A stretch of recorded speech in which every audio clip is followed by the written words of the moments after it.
Tervetuloa takaisin taitoluistelun maailmanmestaruuskilpailujen pariin. Naisten lyhytohjelmakisa jatkuu ja nyt jäällä ovat kahden kuuman ryhmän huippunaiset. Tässä Olympia kakkonen, 2 vuoden takainen maailmanmestari Japanin Mao Asada. Ja hänen jälkeensä jäällä nähdään sitten suomalaisväriä, kun vuoroon tulee Kiira Korpi. Ja Asadan kolmoisaksel-yhdistelmä tässä ja kaksoistulppi siihen perään. Hän on ainoa nainen maailmassa, joka tuon kolmoisakselin tekee ja jopa lyhytohjelmassa.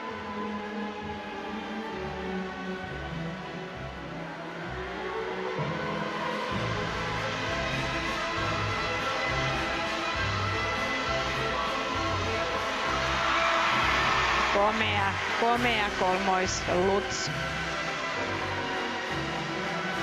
Anteeksi, kolmoisflippi.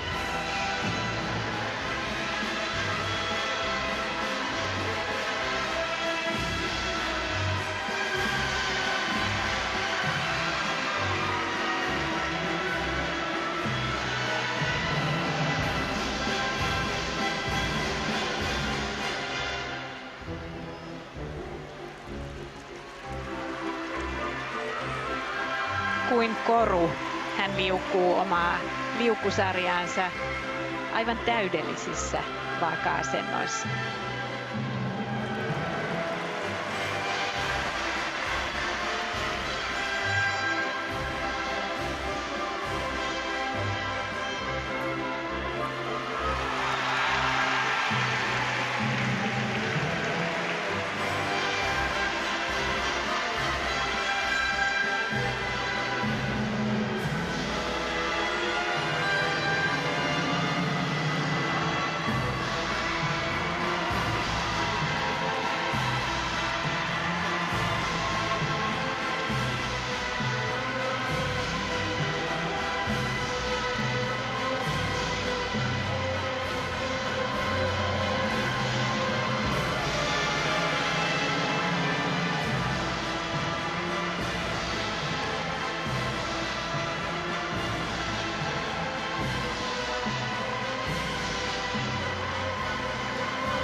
Kaikki kunnia aiemmin luistelleille, hyville suorituksille naisille, joita näitte päivän ensimmäisessä lähetyksessämme, mutta kyllä nyt noustiin sitten aivan eri tasolle kokonaan ikään kuin uuteen maailmaan, kolmoisaksel ja muutenkin kuin koru, kuten Anu-Liisa totesi. Mao Asada, Japani, Olympia kakkonen, 2 vuoden takainen maailmanmestari, joka jo olympiajäillä haastoi todella kovaa olympiavoittaja Juna Kimin, joka sitten tuli myöhemmin jäälle ja oli vielä rautaisempi, mutta kyllä rima nyt on asetettu jälleen ennätyskorkeuksiin.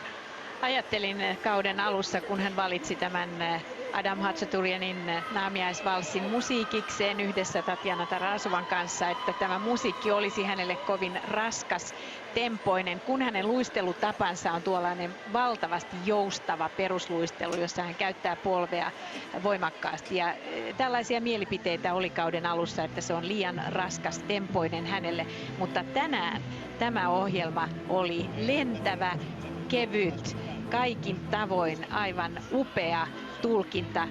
Ja kuten huomaatte, taitoa olisi vielä tehdä tuo jälkimmäinen hyppy kolmoishyppynä, mutta sen verran hän varmistelee, että hän tekee sen kaksoisena. Tätä alastuloa on tuijoteltu moneen kertaan. Onko se todella nuo vaaditut 3,5 kierrosta? Akselissa todellakin on 3,5 kierrosta siitä syystä, että se ponnistuskaari lähtee eteenpäin ja sitten alastulokaari on taaksepäin. Siitä se puoli kierrosta tulee. Kaikissa pirueteissa, liukusarjassa nuo asennot aivan upeat. todellakin viimeistellyt mahtavat. Tuon enempään ei pysty kukaan. Ja sitten tuo askelsarja oli tänään, minusta se oli kevyt, tulkinnallinen.